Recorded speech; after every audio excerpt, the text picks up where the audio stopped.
And the thing that really switched me on to Chris was the fact that he, amongst all the builders, came back with a really accurate estimate, almost down to the last screw.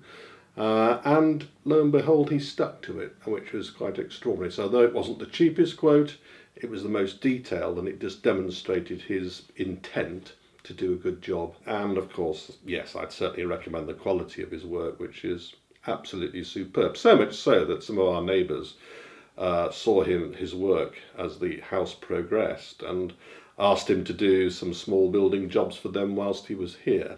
You get an absolutely honest broker with Chris. He'll tell you as it is. He'll tell you whether he can do it, whether he can't, and nearly always he can. He's meticulous, and he kept us informed all the way through the project and stuck to the schedule. So it came in on time and on price.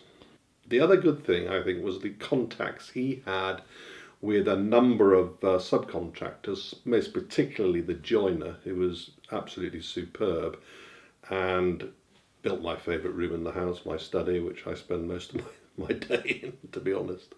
And my instructions to Chris were, first of all, don't upset the neighbours, so make sure you keep everything nice and tidy and clean at the end of the day, which he did, and went out of his way to ensure that they were happy. Well, I think he's not just the meticulous detail in terms of planning, but he was very keen, for example, to get the stone to match perfectly. It is quite an old house, and indeed it was built from old stone from the old farm cottage, and he managed to match up that stone, match up the lintels, very high quality pieces of work all through.